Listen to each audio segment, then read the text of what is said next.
Achaïsso. Bonjour Laetitia. Comment vas-tu? Ça va, je suis là, hein. Je suis prête à commencer ce débat et je suis ravie aussi d'avoir été invitée pour parler de cette situation et puis des médias afro. Alors justement, pour ceux qui ne te connaissent pas, je vais rapidement te présenter. Tu me diras là où je me trompe, là où je me trompe pas. Alors Achaïsso, c'est une femme de médias. Ça, je pense que je ne peux pas me tromper.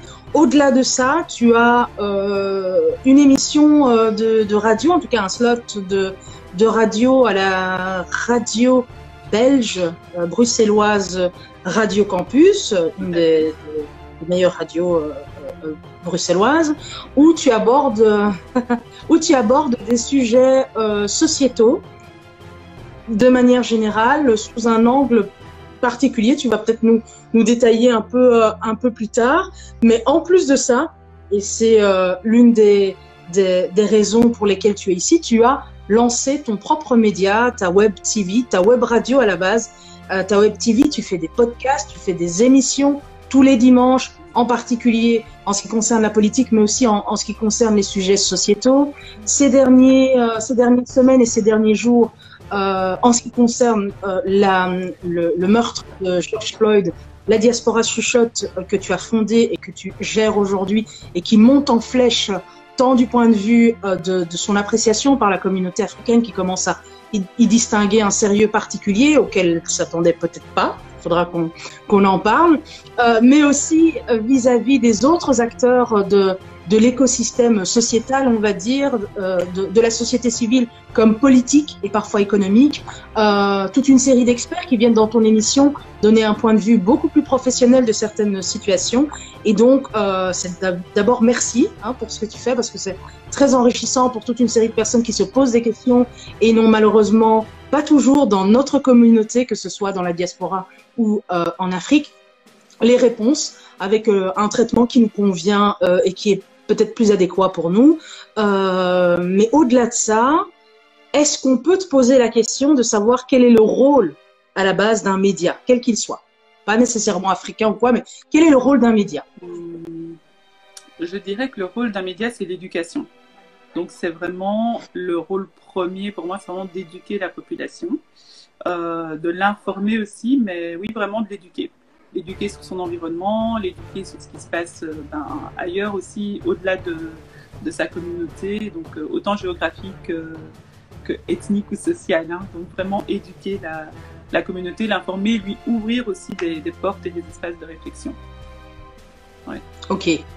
Et maintenant qu'on a déterminé le rôle éducatif et d'ouverture des médias, est-ce que tu penses que les médias africains ont un rôle particulier, au-delà de celui d'éduquer et d'ouvrir? Ça dépend, en diaspora ou sur le continent? Tu peux répondre pour les deux, si tu as une réponse pour l'un comme pour l'autre. Les médias africains, je pense, au-delà d'éduquer leur communauté, ont aussi le devoir de donner des tribunes donc de libre expression à leur population. Et c'est ça qui nous distingue, parce qu'en diaspora, évidemment, les médias ne nous donnent pas toujours la parole sur des expertises qu'on a, ou même sur des expertises, on va dire, générales, en fait, pas seulement liées à nos conditions de vie ou à nos conditions d'afro-descendants en diaspora, mais aussi, voilà, ça peut être très bien sur la météo. On peut avoir des spécialistes sur la météo, des ingénieurs, des IT, etc., mais on ne nous donne pas systématiquement la parole comme expert. Et sur le continent, sur le continent encore plus donner la parole aux jeunes. Que veulent les jeunes? Qu'attendent les jeunes? Que revendiquent les jeunes? Et puis à la population locale, la société civile, ce qu'elle vit et ce qu'elle a à dire aussi à ces dirigeants qui ne sont pas spécialement proches de leur peuple. Ok, d'accord. Et au niveau, pour rester dans les grandes lignes à ce stade-ci, au niveau de la puissance des médias en général, est-ce que les médias, tu dirais qu'ils ont une puissance et un pouvoir particulier sur les populations? Ah oui. Et la manière dont tu formes les avis? Bien sûr. Je pense que le média, de toute façon générale, comme on dit, c'est le quatrième pouvoir.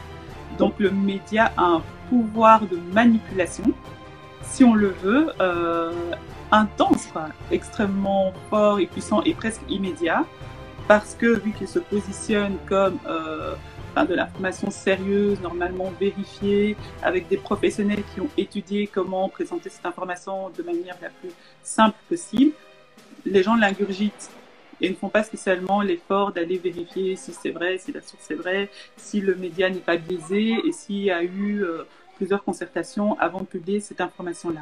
Donc oui, il y a un grand pouvoir et peu de responsabilité de nos jours. Finalement. Et de la part des médias. Pourquoi tu penses qu'il a peu de responsabilité? Ouais. Pourquoi tu penses qu'il a peu de responsabilité finalement? Parce qu'on peut attaquer un média. On peut l'attaquer un média.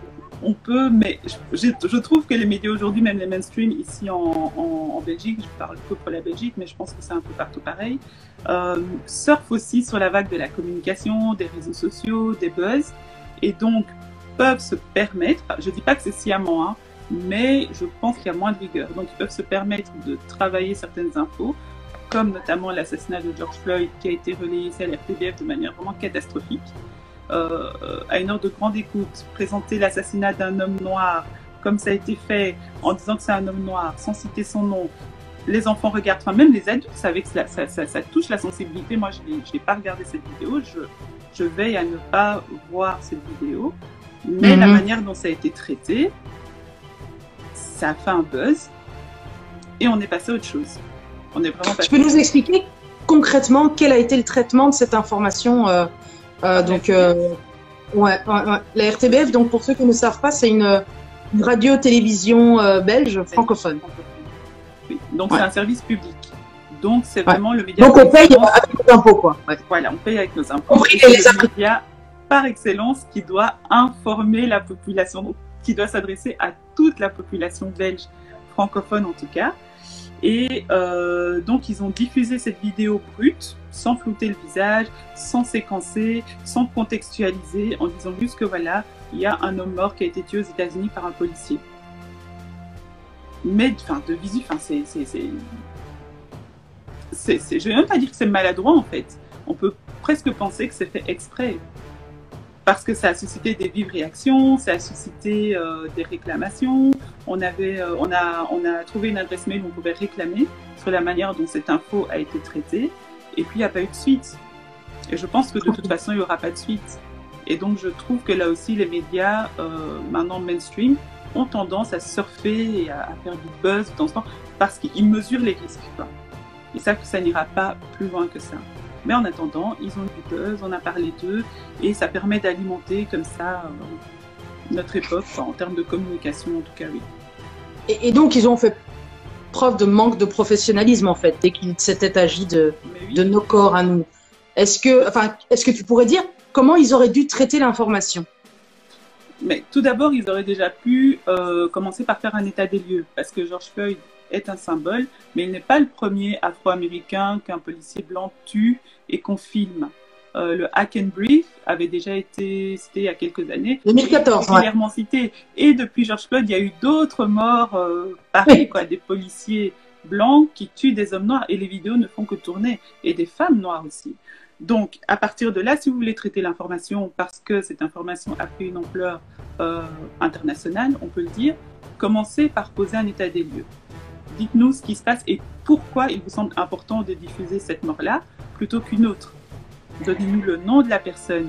Expliquez-nous que les crimes des Noirs, l'assassinat des Noirs aux États-Unis est tellement fort qu'il y a même un pan de l'éducation des garçons noirs aux États-Unis qui est dédié à leur comportement envers la police. Donc, que s'ils se font arrêter par la police, ils doivent réagir comment ils doivent parler, calmement. Ils doivent mettre leurs mains visibles. Si on leur demande de sortir de la voiture, ils doivent d'abord acquiescer, ne pas faire de mouvements brusques avant de sortir. Si on les plaque au sol, ils doivent se laisser plaquer au sol et ne pas bouger, ne pas crier. Parce que tout peut être interprété comme agression ou récalcitrance et donc les conduire à la mort. Il y a vraiment un pan de l'éducation des hommes noirs qui est fait comme ça. Il y a aussi un moment où les mères, quand leurs fils sortent de la maison, elles supputent qu'elles peuvent ne pas revoir leur enfant. elles supputent qu'elles peuvent ne pas revoir leur enfant, et tout ça, ça fait partie d'une éducation. Donc quand vous voulez diffuser ce genre d'information, ne la diffusez pas comme si on était en Europe. Quoi que ça arrive, hein, ça arrive aussi tout doucement, mais contextualisez, parce qu'il y a des enfants qui regardent, il y a des adultes qui regardent, il y a des personnes qui ne savent même pas ce qui se passe aux États-Unis parce qu'ils ne sont pas touchés et que c'est pas leur sphère, et qui voient ça arriver d'un coup, tout à coup, parce que le mouvement a pris énormément d'ampleur, et qui ne peuvent pas mesurer ni l'alpha ni l'oméga. Donc c'est le but aussi des médias, de contextualiser et d'avoir une information propre en fait. Et après, si on veut voir plus loin, on a des éléments, des sources pour aller chercher plus loin. Mais ils ne peuvent pas balancer comme ça la mort de quelqu'un. C'est un être humain qui a une famille. On voit son assassinat comme ça, comme si c'était en fait un cochon qu'on égorgeait, quoi. Donc il n'y a aucune humanité dans le traitement de cette info. Et enfin, déontologiquement, non, ils sont passés à côté. Est-ce que tu penses que c'est parce qu'il est noir qu'ils ont considéré que c'était un peu comme du bétail qu'il fallait montrer? Ah, pardon? Allô? Est-ce que tu m'entends? Là, je t'entends. Oui. Ok. Est-ce que tu penses que c'est parce qu'il est noir que des médias finalement non afro ont décidé de traiter l'information de son meurtre comme s'il était du bétail?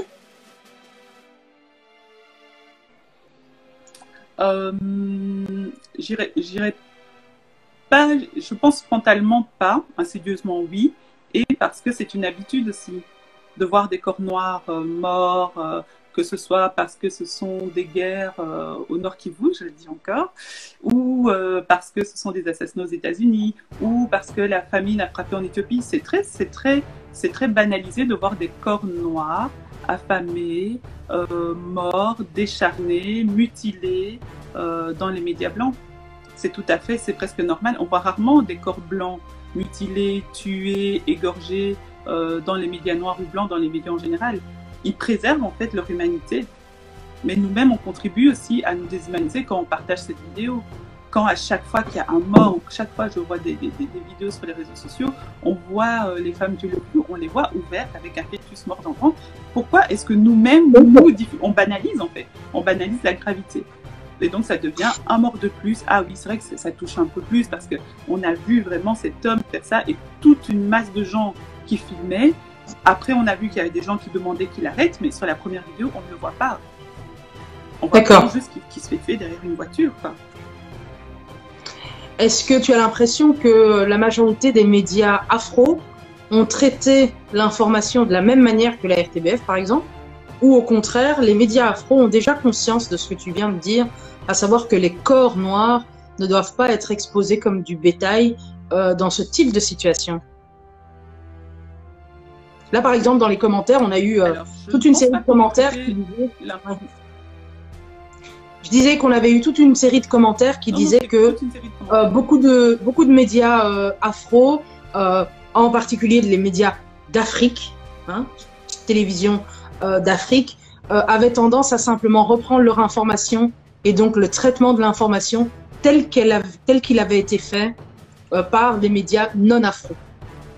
Est-ce que tu as l'impression que les médias afro à l'intérieur de la diaspora, pour parler de la Belgique par exemple, est-ce que tu as l'impression qu'ils ont pris leur rôle au sérieux de traiter correctement l'information en tant que média afro, enfin que média tout court qui a envie d'être professionnel finalement? Alors, à l'intérieur de la Belgique, je dirais qu'on a, en tant que média afro, et je m'inclus dedans, on n'a pas traité l'information comme on aurait dû, parce qu'on n'a pas de médias à la hauteur des médias mainstream belges. Donc on n'a pas, entre guillemets, BBC Afrique ou un Vox Africa peut-être, pour parler d'un média afro tenu par un Africain, pour traiter vraiment l'information, l'actualité, la politique, etc. Donc on n'a pas bien traité l'info, parce que si on avait voulu traiter l'info correctement, on aurait dû faire vraiment des plateaux ou des lives où on ne parlait que de ça, avec des statistiques, avec des chiffres, avec une comparaison Europe, États-Unis, etc. Donc on ne l'a pas fait. Pourquoi? Bon, je dirais d'abord comment ça a été traité. Moi, personnellement, j'ai pas diffusé la vidéo sur mon média. J'ai vu d'autres médias qui l'ont fait. Avec peut-être un peu plus d'informations militants, donc avec le hashtag Black Lives Matter, avec les noms des autres personnes tuées par des policiers blancs aux États-Unis, en omettant souvent les personnes en Belgique qui ont été tuées par des policiers, hein, en omettant qu'en Afrique aussi, les forces de l'ordre tuent beaucoup les étudiants. C'était le 16 juin, hier, je crois, la journée de l'enfant africain, et ça nous rappelle que les étudiants sont toujours en première ligne quand il faut manifester, quand il faut revendiquer, quand il faut aspirer à une vie meilleure, et qu'on les tue vraiment comme, pas dire comme des lapins, mais on les tue, quoi. Tout simplement, ils savent, en fait, que quand ils vont manifester, ils ne reviendront pas. Et donc, cette information, on l'a traitée comme ça. Donc, on l'a maltraitée pour moi, et je m'inclus dedans. Maintenant, comment est-ce qu'on aurait pu la traiter? En ayant déjà tous les médias afro-belges, web médias afro-belges, et se concerter par rapport à nos différents angles de vue et lignes éditoriales pour savoir exactement est-ce qu'on diffuse ce genre d'image. Non, on ne diffuse pas ce genre d'image parce que ça nous déshumanise. Comment est-ce qu'on parle de ce genre de médias? Parce que les enfants aussi ont eu accès à ces informations. Est-ce qu'on doit faire des sessions spéciales pour aussi parler aux enfants ou pour expliquer aux parents comment ils peuvent en parler à leurs enfants? Moi, j'ai un fils de 10 ans, il m'a posé des questions, on en a parlé furtivement, mais je ne m'attendais jamais à ce qu'il ait cette information parce que je ne lui ai pas donné. Mais il l'a eu ailleurs. Et donc, au moment où on en parle, mais comment on en parle? Et je pense que ça, c'est le rôle aussi des médias afro, de pouvoir rassurer les parents sur la manière dont ils peuvent en parler et avoir, on dit que voilà, en tant que média afro, on peut se permettre certaines choses que les médias européens ne peuvent pas se permettre. C'est comme en famille. Je peux critiquer ma sœur, mais tu n'as pas le droit de la critiquer, en fait. Ça, on peut se permettre certaines choses, mais maintenant, il faut savoir quoi, et il faudrait qu'on ait plus de cohérence. Mais pour ça, il faut de la cohésion, pour ça, il faut qu'on se parle, pour ça, il faut qu'on travaille ensemble, et c'est un autre débat. Alors, je vais mettre mes pieds dans le plat, hein, j'adore ça. Pourquoi est-ce que les médias afro ne se fédèrent pas? Pourquoi est-ce que vous ne travaillez pas tous ensemble pour, parce que tu as parlé de concertation, etc., même sans parler de l'aspect économique, mais pourquoi est-ce que vous ne vous mettez pas ensemble pour décider des angles de vue, pour aborder des sujets qui touchent? Alors, je pense déjà que parce qu'on est des êtres humains et que chacun a ses activités et que chacun a sa ligne éditoriale et que les médias afro sont très ciblés. Donc, ce sont des médias presque de niche. On peut faire du militantisme, on peut faire du culturel, on peut faire du purement politique, on peut faire du purement entertainment, etc. Donc, on a déjà chacun notre niche. Et bien qu'elle soit complémentaire, en fait, on n'aborde pas les sujets même avec les mêmes médiums. Moi, je fais de la vidéo, de la radio. Il y en a qui font de l'écrit. Il y en a qui ne font que des capsules, jamais de live. Il y en a qui font que du live. Et donc, on n'arrive pas spécialement à imbriquer nos points de vue, nos manières de fonctionner, bien que ce serait bénéfique. L'autre chose aussi, c'est qu'on ne demande pas aux autres de travailler ensemble tout le temps. Chacun peut proposer ce qu'il a à proposer et enrichir son public, sa cible ou qui veut d'ailleurs se nourrir de ce média sans avoir à s'associer avec d'autres. Maintenant, la réalité est telle qu'on ferait mieux, effectivement, d'avoir des grandes lignes directrices sur lesquelles on parle d'une même voix et sur lesquelles on avance d'une même voix, sur lesquelles on fait pression aussi d'une même voix, parce que je pense qu'on a ce pouvoir-là, mais on ne l'exploite pas encore, mais ça ne saurait tarder. Et là, on gagnerait. Mais il faut aussi savoir qu'il y a des médias afro qui sont subsidiés, d'autres qui ne sont pas. Et à partir du moment où on est subsidié, eh bien, on est aussi censuré quelque part. Donc, si on est subsidié pour promouvoir la culture, on ne va pas commencer à parler politique. Et si on le fait, on risque peut-être de ne plus être subsidié l'année d'après. Et sur les médias et les difficultés qui sont les siennes, il y en a beaucoup qui ne sont pas prêts. Et on peut les comprendre. Ce n'est pas un jugement, c'est juste une réalité. Tout à fait. Mais donc, c'est très intéressant parce qu'on va en revenir à cette question économique, puisqu'on parle beaucoup d'entrepreneuriat, donc on va aborder cet aspect-là. J'en profite pour faire une petite pause et vous dire à vous qui nous suivez que vous pouvez poser vos questions en commentaire simplement durant le live ici, ou vous pouvez décider de répondre à la question de savoir pourquoi vous regardez plutôt RFI, France 24 et TV5 plutôt que des médias afro. Est-ce que vous ne savez pas qu'il en existe? Est-ce qu'ils vous déçoivent? Ou c'est pour une autre raison? Et si vous regardez des médias afro, dites-nous lesquels vous regardez en commentaire, là, justement. Comme ça, on pourra d'abord savoir qu'ils existent si on ne le sait pas et en discuter tous ensemble avec HASO de la diaspora chuchote. Alors, pour poursuivre un petit peu, à ton avis, HASO, pourquoi est-ce que les médias afro reçoivent des subventions? Pourquoi ils acceptent des subventions? Je suppose des États et donc de sociétés non afro, alors qu'ils savent qu'à un moment donné, ça va les censurer finalement. Je pense qu'ils acceptent déjà parce que tous les médias afro ne sont pas forcément militants et tous les médias afro ne sont pas forcément afrocentrés. Donc un média afro, ça peut être soit il est afro parce qu'on parle de thématiques qui touchent aux communautés afro, africaines, subsahariennes ou maghrébines, soit parce que la personne qui a créé ce média est afrodescendante.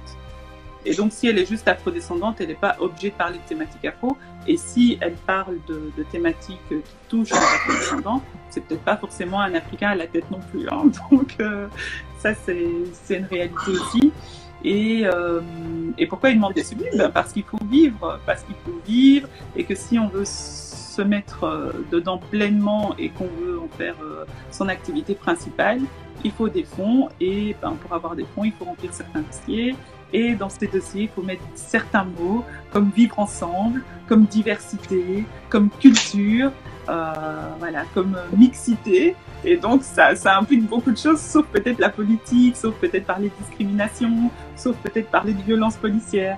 Donc c'est un choix qu'on fait dès le début en fonction de sa ligne et c'est un choix auquel on se tient, quoi. Oui. Ok. Et donc ça signifie que concrètement, les médias afro, s'ils sont subventionnés, ne pourront pas tenir le rôle de tribune de la communauté africaine sur certains sujets. Est-ce que j'ai bien compris? Ah. Donc si certains médias afro, et beaucoup d'entre eux, ont besoin de subventions. Pas de souci, je vais la répéter. On a des difficultés d'internet. Donc je disais que si les médias afro sont subventionnés, en tout cas si certains d'entre eux sont subventionnés, ceux qui sont subventionnés ne peuvent pas tenir leur rôle de tribune typique d'un des rôles des médias afro. Comment est-ce que tu le perçois, cette incapacité à tenir ce rôle du fait du modèle économique des subventions? Moi, je pense qu'ils peuvent tenir ce rôle, mais dans une moindre mesure, parce qu'ils donnent effectivement la parole à des artistes, beaucoup culturels, etc. Mais ces artistes-là, on les voit aussi dans les médias mainstream. Et ces artistes-là auront de toute façon plus de possibilités de s'exprimer que, par exemple, un membre d'une famille, d'une victime de violences policières, que, par exemple, la jeune étudiante à Lumons qui a demandé à son université de déboulonner la statue de Léopold II, que, par exemple, un jeune qui est diplômé, ou actuellement les jeunes filles qui portent le foulard et qui se voient refuser l'accès maintenant des autres écoles parce qu'elles portent un signe religieux. Mais je suppose que dans ces hautes écoles, il y a des filles qui portent des croix et qui vont pouvoir continuer leur cursus sans problème. Donc, ceux qui acceptent les subsides, oui, mais effectivement, ils bannissent tout un pan de la population qu'ils sont censés défendre, parce que quand on fait un média afro en tant qu'afro, c'est bien parce qu'on n'a pas trouvé son compte dans les médias mainstream, et donc il faut aller jusqu'au bout de sa démarche. Il faut pouvoir se distinguer en fait. Et se distinguer, c'est quoi? C'est aborder les thématiques qu'on n'abordera jamais ailleurs, c'est inviter les gens qu'on n'invitera jamais ailleurs, et c'est prendre l'information avec un point de vue qu'on ne verra jamais ailleurs. Et ça, pour moi, ça reste incompatible avec les subventions.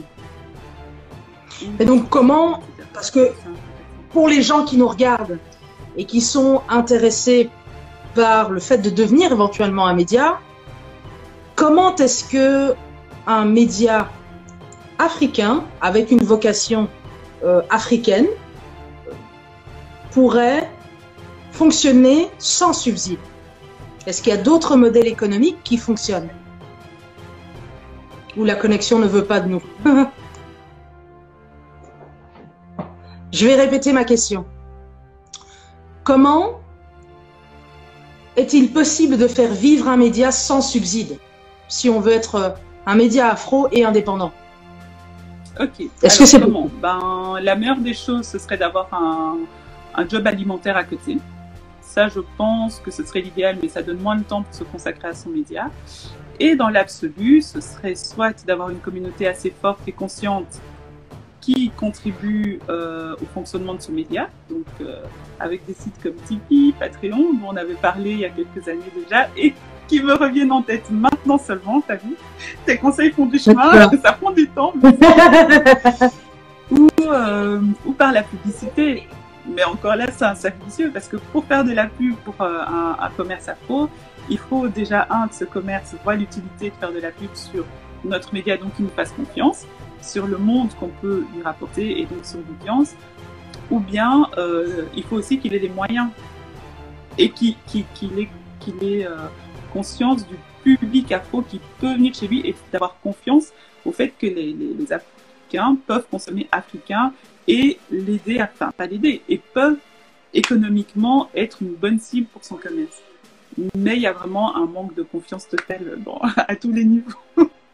Ouais, donc, en fait, c'est ça. Donc, je pense que oui, la meilleure des choses, c'est la conscientisation et que les publics se disent, OK, en fait, derrière cette information, il y a un travail, il y a de l'énergie, il y a certainement de l'argent qui est dépensé. Donc, moi, j'ai confiance, je vois que le travail, il est là, j'ai envie que ça aille plus loin et ça me semble utile pour moi, pour mon entourage, pour mes enfants, etc. Et donc, je vais contribuer à hauteur de ce que je peux. Ça peut être 5 € par mois, ça peut être plus, mais on n'a pas ces réflexes-là. Parce que ça reste toujours un peu comme une activité à côté, ou de l'amateurisme, ou de l'associatif, et donc à côté de ça, il y a toujours le côté gratuité. Parce qu'on n'a pas les moyens d'avoir des grandes structures, des grands plateaux, des grandes salles, etc. pour en fait asseoir une espèce de crédibilité et de légitimité qui fait que les gens auront envie de payer parce que ça. Et puis on passe pas sur tout le monde peut être journaliste sur le net. Et ça nous dessert énormément. Alors je ne suis pas sûre que nous soyons toujours en connexion. Est-ce que toi tu m'entends? Est-ce que vous entendez HISO? Je t'entends. N'hésitez pas à indiquer. Tu m'entends? Ok, parce que moi je n'ai pas très bien entendu ce que toi tu as dit il y a un instant. Donc à un instant tu as parlé, mais j'ai pas du tout entendu. Donc, est-ce que tu pourrais... À partir de quel moment? Est-ce que tu pourrais répéter? Donc, à partir du moment où tu disais que la publicité, oui, mais il n'y a pas une conscience suffisante et une confiance suffisante entre les acteurs économiques et les tenanciers de chaîne. Et ensuite, tu as parlé d'amateurisme et d'associatif, mais je n'ai pas entendu. Tu peux répéter.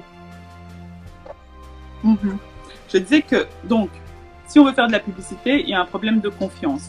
Curtis, tu peux me laisser faire ma vidéo, s'il te plaît? Merci. C'est ça aussi être maman. Bref, la confiance. Il y a un problème de confiance de la part des entrepreneurs. C'est ma connexion qui semble instable. Mince, pourtant j'ai l'impression qu'elle est stable. Je ne sais pas quoi faire. C'est peut-être la pluie qui déstabilise. Oui, la pluie ne nous aide pas. Hein. Ouais. Non, mais ça fait du bien. Donc j'ai dit qu'il y a un problème de confiance de la part des entrepreneurs qui se disent pourquoi je vais aller mettre de l'argent dans ce média.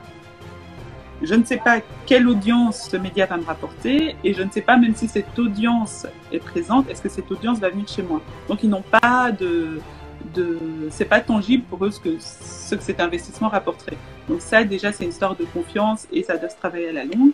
Et puis il y a la confiance de l'audimat en fait, qui va certes regarder des lives ou venir piocher des informations, dire que c'est génial, que c'est intéressant, qu'on fait du bon boulot, mais il y a le côté web qui fait que tout le monde peut faire du média sur le web, tout le monde peut être journaliste. Il suffit de poster une vidéo tous les jours avec une thématique et de proposer un sujet soit clivant, soit d'actualité, soit dans une niche spécifique, une passion aussi, et on est déjà un média.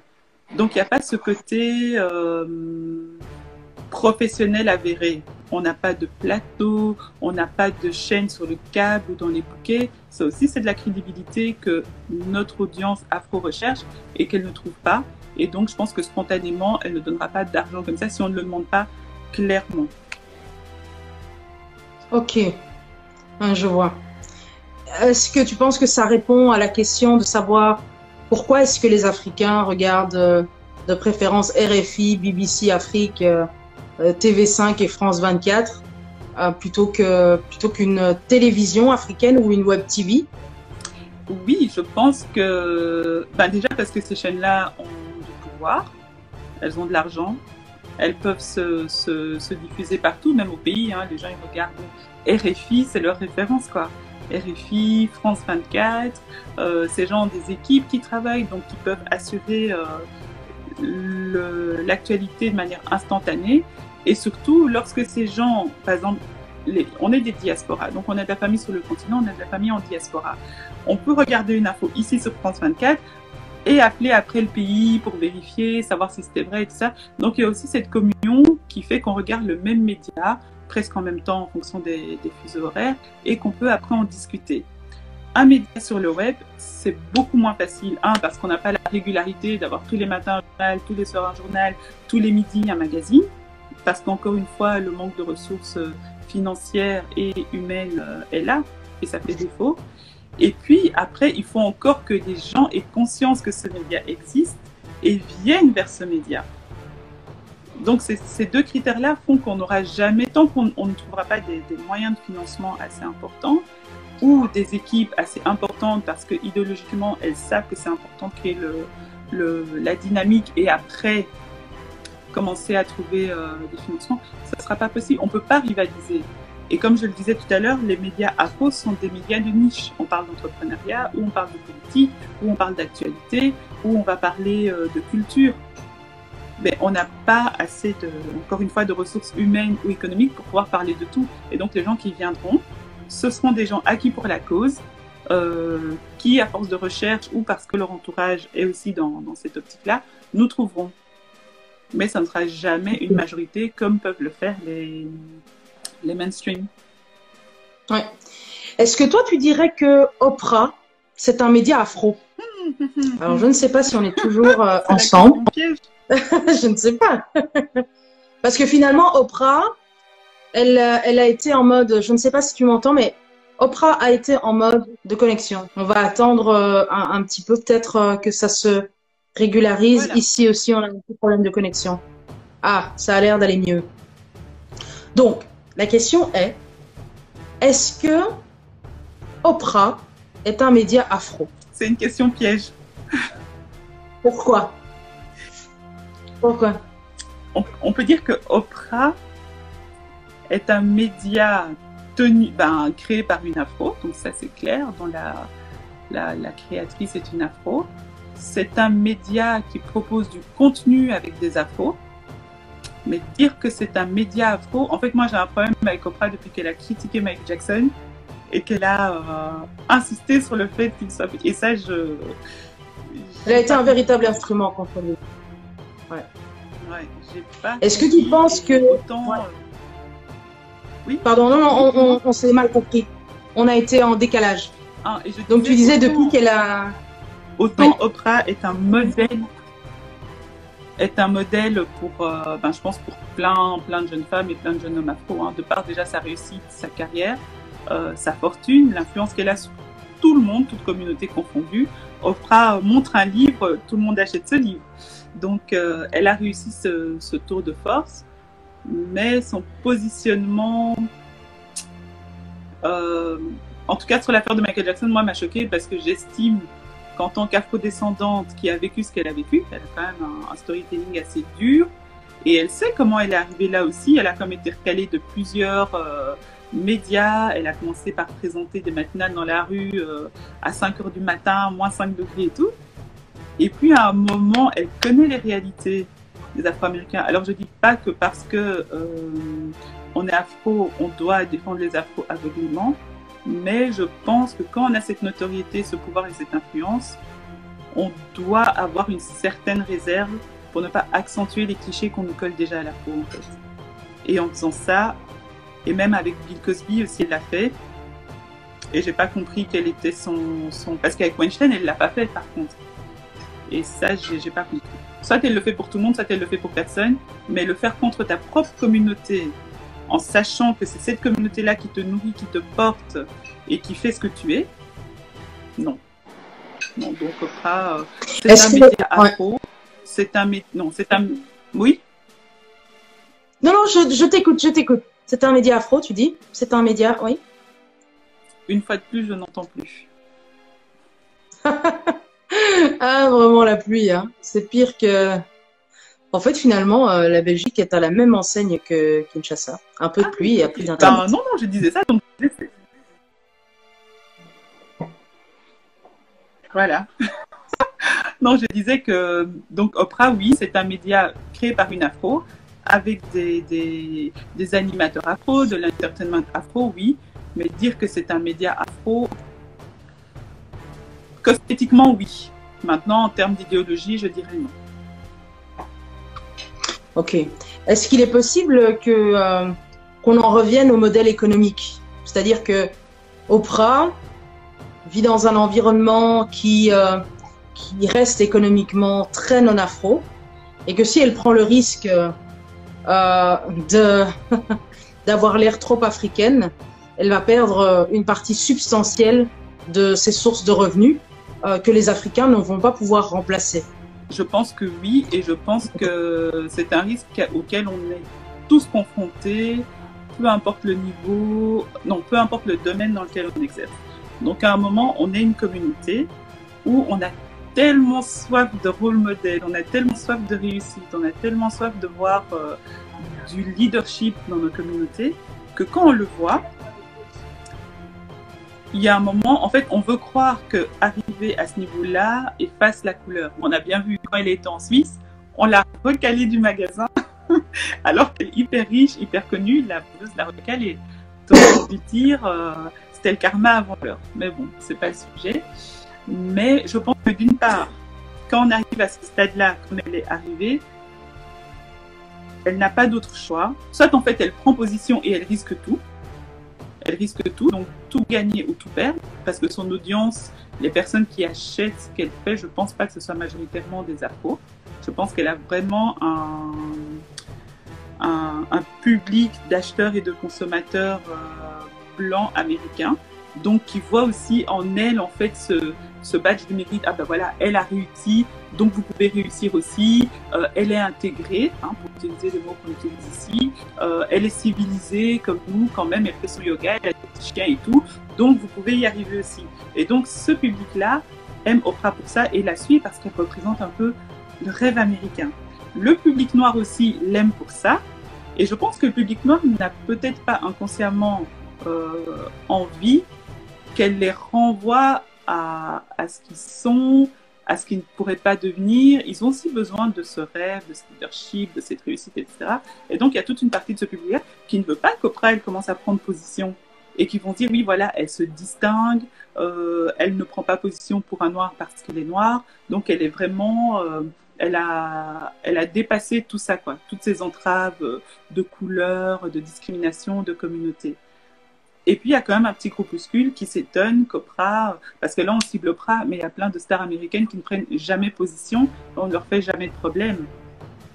Et qui ne prendront d'ailleurs jamais position.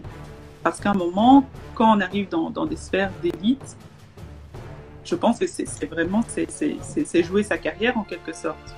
Et quand c'est tout ce qu'on doit traverser pour y arriver, est-ce qu'on doit prendre ce risque ou pas? Et est-ce qu'on doit toujours se sentir responsable d'une communauté? Mais après, c'est l'idéologie, c'est la formation politique, c'est les convictions et les valeurs qu'on défend. Donc, voilà. C'est vraiment un point de vue, enfin, en tout cas, une question très intéressante que tu poses. J'en profite pour dire que, bon, je ne suis pas Oprah, je crois que c'est clair, mais j'ai pu faire l'expérience du fait que on monte dans la société, dans une société non africaine, ou même en Afrique, parce que le problème du racisme systémique est le même partout, même dans les pays africains. Les Africains ne tiennent pas les rênes de leur économie, donc ça reste le même problème. En fait, plus on monte plus la violence du racisme est importante. Et plus les risques pris et les conséquences des risques pris sont importants parce que les enjeux sont plus importants.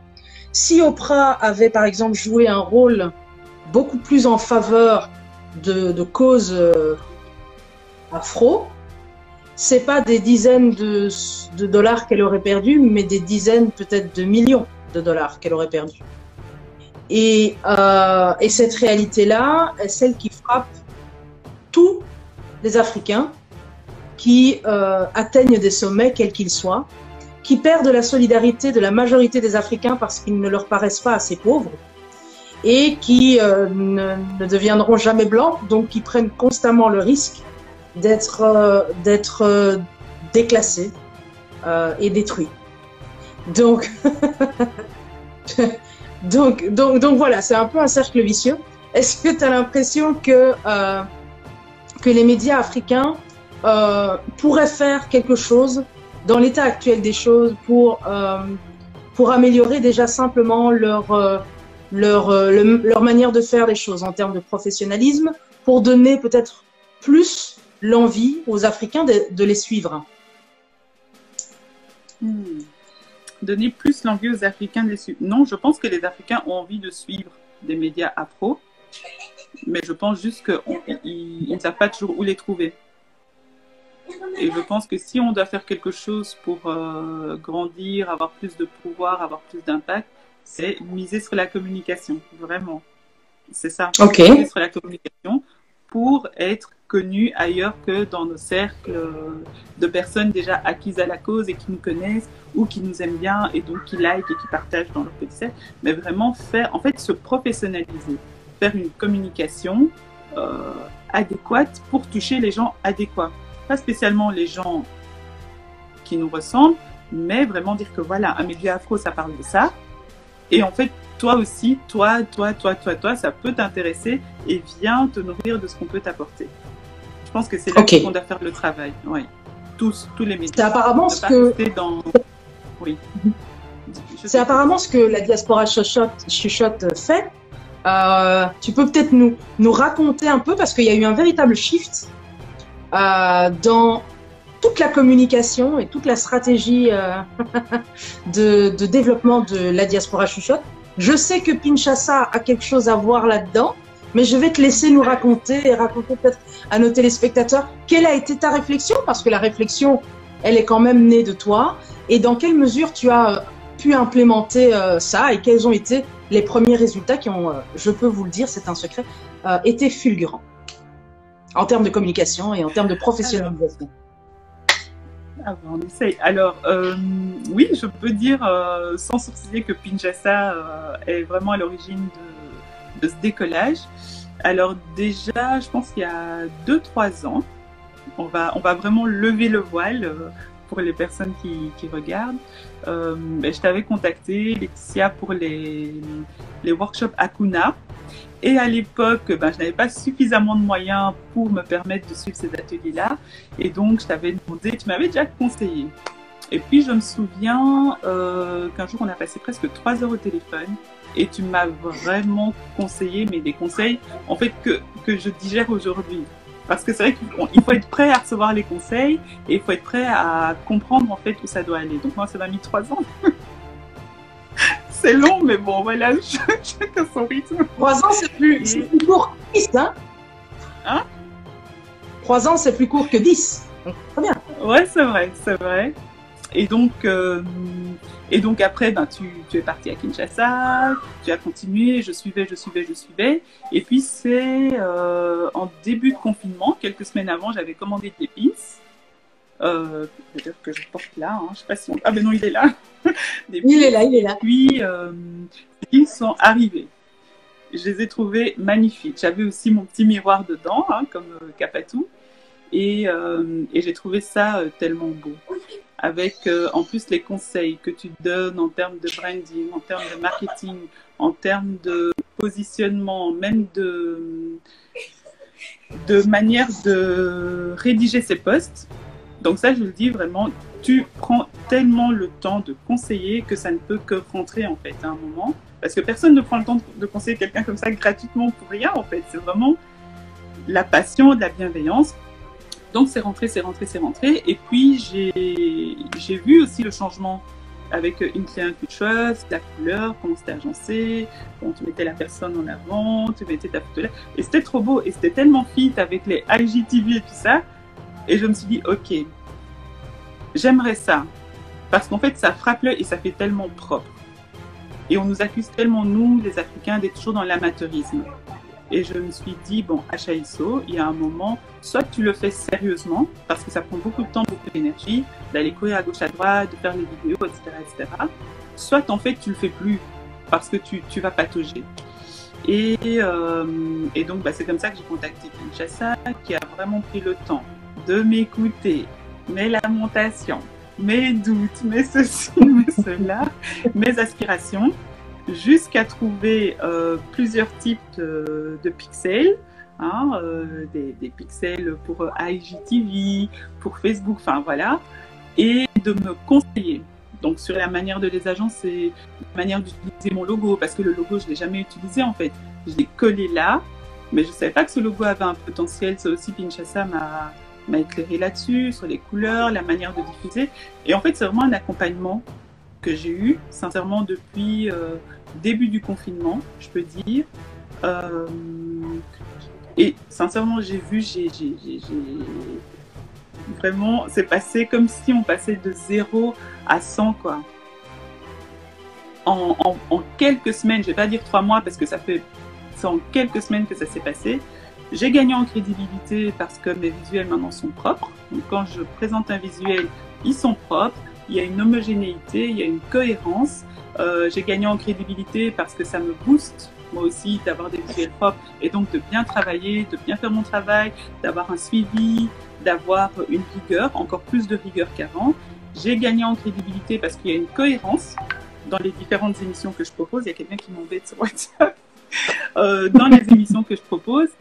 Et je gagne en crédibilité parce que ça me pousse à vouloir aller plus loin.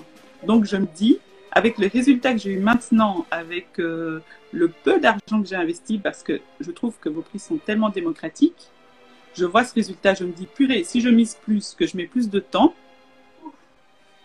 mais je vais exploser. Et là, en fait, l'ambition qu'on a quand on crée un média, elle devient réelle, elle est nourrie. On se dit, ok, en fait, je peux le faire, mais voilà les outils qui me manquaient. Et c'est pour ça que je faisais la communication. J'avais avant un public purement bruxellois. Maintenant, dans les statistiques, je vois Paris, je vois Dakar, je vois Kinshasa. Bon, il y a Liège aussi, mais qui vient même pas en première position. Et j'ai des retours. Et alors, je l'annonce en primeur. Demain, j'aurai le ministre Pascal Smet qui viendra à la radio. Et tout ça, en fait, c'est parce que ces gens-là voient la crédibilité. Ah ouais, non mais... Allez, c'est pas pour jeter des fleurs parce que je gagnerai quand même rien, mais vraiment, Kinshasa, vous faites un travail incroyable. Parce que ça booste aussi la confiance en soi, et je le disais il y a quelques jours, chaque fois qu'on vous contacte, qu'on a un problème, qu'on a un couac dans la manipulation d'un outil, on a l'impression d'être votre seul client, le client qui remplit 80% de votre chiffre d'affaires, et c'est trop magnifique, quoi, parce que vous prenez assurer, de chercher la solution à... Et tout ça, tout ça évidemment, c'est un accompagnement qu'on n'a pas ailleurs. Et puis en plus, ça permet de soulager, d'avoir un canevas. On sait qu'on met la photo, on met la date, on met le jour, on met l'heure, on met le nom de l'invité. Ça soulage. Ça ne demande pas à devoir aller chercher. Non, c'est vraiment, en fait, ça ordonne le travail, ça ordonne la manière de penser.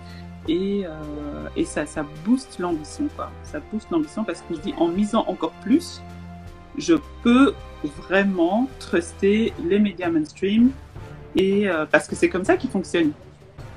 Ils ont cette rigueur, ils ont des canevas, ils refont pas tous les jours le travail. Et c'est en tout cas, c'est ce que Kinshasa m'a proposé. Et effectivement, oui, le résultat, il est flagrant, quoi. Il est flagrant. Ben, on est ravis. Il y a des gens qui veulent travailler avec moi maintenant. C'est ce que je n'avais pas dit à la dernière vidéo, c'était pas le cas. Hein. La vidéo qu'on a fait en début de confinement. Et maintenant, il y a des gens qui veulent travailler avec moi. Donc, si c'est pas beau ça. Non, mais on est très contents. Alors évidemment, ça veut bien dire ce que ça veut dire en fait. Tout à fait. Ça veut dire. Et tout à fait, non, c'est. Il y avait la manifestation le dimanche 7 juin. Donc il y avait la manifestation à Bruxelles Black Lives Matter. Et je suis partie avec mes pins et je distribuais des.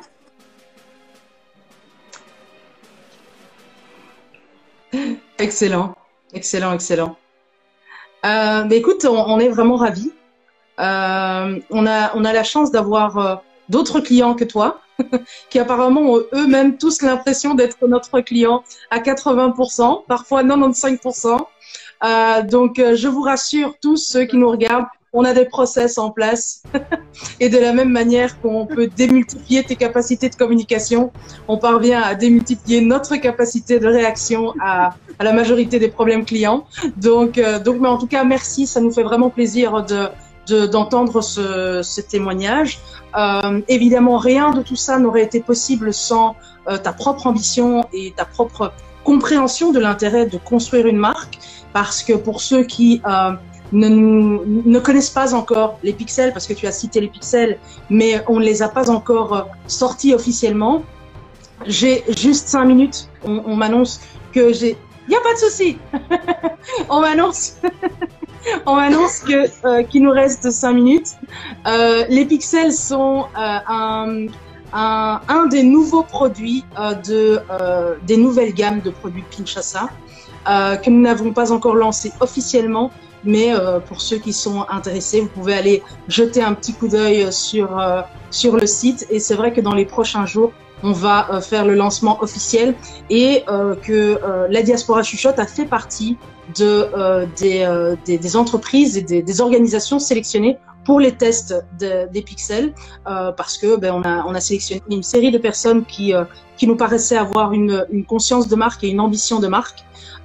Et on a vu ça chez la Diaspora Chuchote, et de toute évidence, on a pu accélérer en fait cette ambition de marque, et le fait qu'après quelques semaines seulement, plusieurs acteurs extrêmement lourds du paysage belge, en particulier ministres et autres, aient accepté de travailler, en tout cas d'apparaître dans ton émission, nous confirme ce qu'on savait déjà. On ne savait pas que ça allait aller à cette vitesse, on pensait peut-être dans 2-3 semaines encore, mais c'est très bien que ça aille aussi vite, parce que c'est ça qu'on voulait pour toi, et nos clients les accompagnent, et c'est précisément ce qu'on va expliquer dans quelques semaines. Là maintenant, il nous reste 3 minutes. Qu'est-ce qu'on peut souhaiter à la Diaspora Chuchote pour ton ambition de professionnalisation et de construction finalement d'un média lourd qui peut rivaliser avec d'autres médias, d'autres web TV non afro?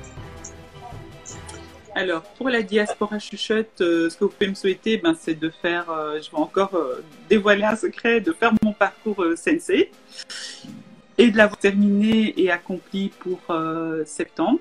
Donc, c'est-à-dire vraiment me cadrer, rigueur, discipline, objectif, et mettre en place les moyens qu'il faut. C'est-à-dire prendre ça au sérieux en fait, parce qu'il y a une demande, donc il faut répondre à cette demande avec sérieux, si on veut que les gens nous respectent et si on veut attirer des personnalités. Et puis pour tous les médias afro en général, c'est-à-dire même si on choisit un couloir, ne pas oublier qu'en plus on a une responsabilité sur nos communautés. Donc on ne peut pas se permettre de diffuser n'importe quoi, n'importe comment, juste parce qu'on fait partie d'une communauté qui est stigmatisée et discriminée, et que, oui, ça nous attache à des responsabilités qu'on n'a pas choisies, mais qu'on doit assumer en tant que média. Voilà. Et donc, avec la rigueur qui va avec, et la cohésion et les synergies qui doivent aller avec lui. Allez, écoute, c'est ce qu'on te souhaite, dans ce cas. Et je vois un bravo HASO, je te suis sur Facebook. Nous aussi, vraiment, on te félicite parce que non, on aime. je ne sais pas que dire de plus. On a vraiment beaucoup de chance de travailler avec toi. Bonjour Téméthane, je peux dire bonjour Tanguy, un ami d'enfance d'ailleurs. ça fait plaisir de le voir pour la première fois. Tu vois tous ces gens que tu attires sur Kinshasa. Et donc l'émission se termine, non pas parce qu'on a envie de la terminer, mais parce que Instagram va nous couper dans exactement 1 minute. Donc autant qu'on le termine correctement. Je vais te dire au revoir HASO. Je vous invite tous à suivre La Diaspora Chuchote, tant sur Instagram que sur Facebook, que sur YouTube, que sur plein d'autres endroits que vous verrez de toute façon si vous la suivez sur l'un d'entre eux. Et effectivement, il y a toute une série de pins. Donc, si vous avez l'occasion d'être reçu ou d'aller à la rencontre de La Diaspora Chuchote, peut-être que vous bénéficierez d'un pins particulièrement exclusif par ce qui est écrit dessus. Merci de nous avoir suivis et merci à HASO. Ciao. Merci. Merci beaucoup pour l'invitation. Merci. Avec plaisir. Ciao. Ciao, ciao.